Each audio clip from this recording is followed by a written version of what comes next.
ಸರಿಸುಮಾರು 35 ಸೀಟ್ಗಳ ಅಂತರ ಬಿಜೆಪಿಗೆ ಬಹುಮತಕ್ಕೆ ಬೇಕು. ಲೀಡ್ಗಳನ್ನು ಗಮನಿಸಿದ್ರೆ ಬಿಜೆಪಿ ಏಕಾಂಗಿಯಾಗಿ ಅಧಿಕಾರ ಹಿಡಿಯುವ ಸಾಧ್ಯತೆಗಳು ತೀರಾ ಕಡಿಮೆ. ವಿಧಾನಸಭೆ ಎನ್ಡಿಎ ಮೈತ್ರಿಕೂಟ 155 88 ಮೆಜಾರಿಟಿಗೆ.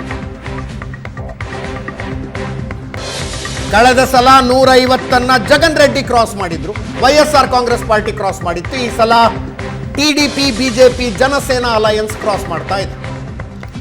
ಒಂದು ಸಲ ಸಾಧ್ಯ ಇದ್ರೆ ಎನ್ಡಿಎನ ನಂಬರ್ಸ್ ಬೈಫರ್ಕೇಟ್ ಮಾಡಿ ತೋರಿಸ್ಬೇಕು. ಬಿಜೆಪಿ ಎಷ್ಟು, ಉಳಿದ ಪಕ್ಷಗಳು ಎನ್ಡಿಎದಲ್ಲಿ ಯಾರ್ಯಾರು ಲೀಡ್ನಲ್ಲಿದ್ದಾರೆ ಅಂತಕ್ಕಂಥದ್ದನ್ನ. ಬಿಜೆಪಿ ಎನ್ಡಿಎ 289, 97ರ ಆಸುಪಾಸಿನಲ್ಲಿ Congress ಲೀಡ್ನಲ್ಲಿದೆ.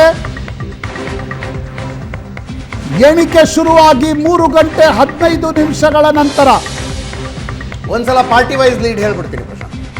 237 BJP lead, 97 Congress lead, Samajwadi party 33, Trinamool Congress 29, DMK 21, TDP 16, JDU 15, Shiv Sena Uddhav Thackeray ಬಣ 10, ಎನ್ಸಿಪಿ ಶರದ್ ಪವಾರ್ ಬಣ 8, ಶಿವಸೇನೆ ಏಕನಾಥ್ ಶಿಂದೆ ಬಣ 6,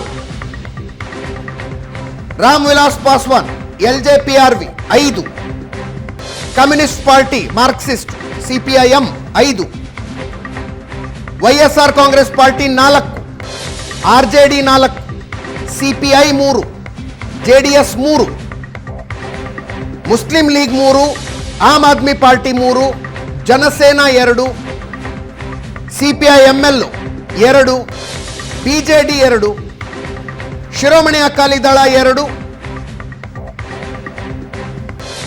ಆರ್ಎಲ್ಡಿ 2, ಜೆಎಂಎಂ 2, ನ್ಯಾಷನಲ್ ಕಾನ್ಫರೆನ್ಸ್ 2.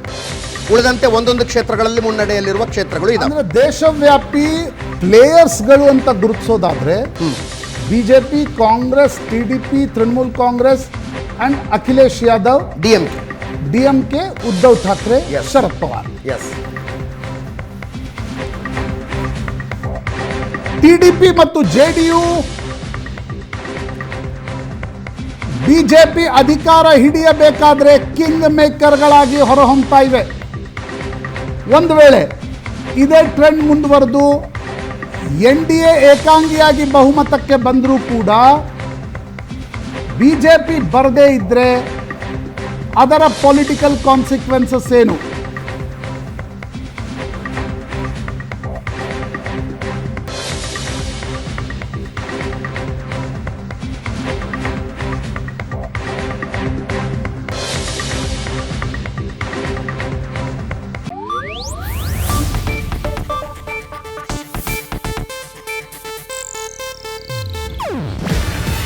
ಇದು ಏಷ್ಯಾನೆಟ್ ನ್ಯೂಸ್ ನೆಟ್ವರ್ಕ್ ಪ್ರಸ್ತುತಿ.